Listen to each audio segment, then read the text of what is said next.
Okay, the first thing that you need to understand is that everything that you've seen within this chapter 34 is symbolism. Everything. Okay, we've got lambs, goats, rams, unicorns, bulls, all types of birds, and notice that they are all unclean birds, dragons, and the list continues. Now, what we have to understand first and foremost is that symbol is going to be the key for unlocking this information. Now, if we can understand that this whole thing is based upon symbolism, then we're going to understand exactly here what they're trying to convey when they say Idume, which is going to be the people of my curse. Now, keep in mind, whatever I'm about to share with you, I've got the proof. And I've got the proof from multiple sources, but I've got even more proof just from this Bible here alone. Hundreds and hundreds of passages will back me up. But the point is that you've already read these passages, most of you, and you don't understand what they're saying. When we unlock this key, the symbolic key of Idume, you'll understand. Keep in mind that this is the day of the Lord. This is in the future. This is the future event. So when we're talking about this Idume in the future, we're not talking about ancient Israel, ancient Edom. And I'm going to explain why we have this word Idume.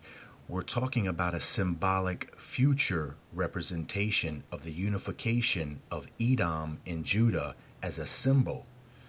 And then you will understand who this Idume is, that this curse is about, that this judgment is going to fall upon, that this great slaughter in the land of Idume.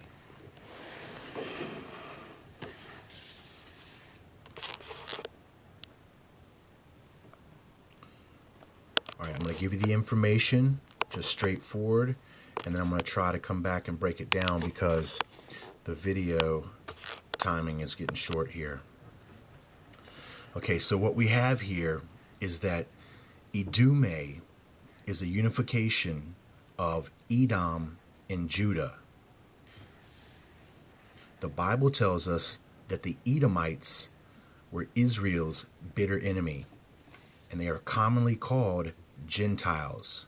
They are figurative of Gentiles. Now, Gentiles means non-believing. Very important. Now, Judah equals Judea. Judea means land of Judah. So when we have the unification of Edom and Judah, we come up with Idume. Now, why do we come up with Idume? 586 BC, roundabout, and we have archaeological evidences to support it. Edom, the Gentiles, expanded into the land of Judah. Okay? So from that point on, that land of Judah and Edom were considered Idume, which is a unification, a symbolic unification of Judah and Edom. Now we're talking about the future here.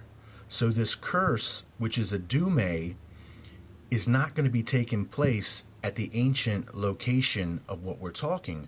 We're talking about the symbolic future spiritual representation of this event. So let's break it down. Edom is a Gentile non-believer, represents the future non-believers. But the key is non-believers in what? Judah represents symbolically and spiritually the tribe of Christ. Christ is to appear, as the biblical narrative states, from the lineage of Judah. Spiritually, anybody that believes in Christ is symbolically represented by this Lion of Judah. And I'm going to prove that to you. Edom and Judah together symbolized in this narrative is telling you one thing. The believers in Christ are the non-believing Gentiles of the future age. They don't believe the doctrine given by Lucifer, the great God, represented by the devil. And I will explain.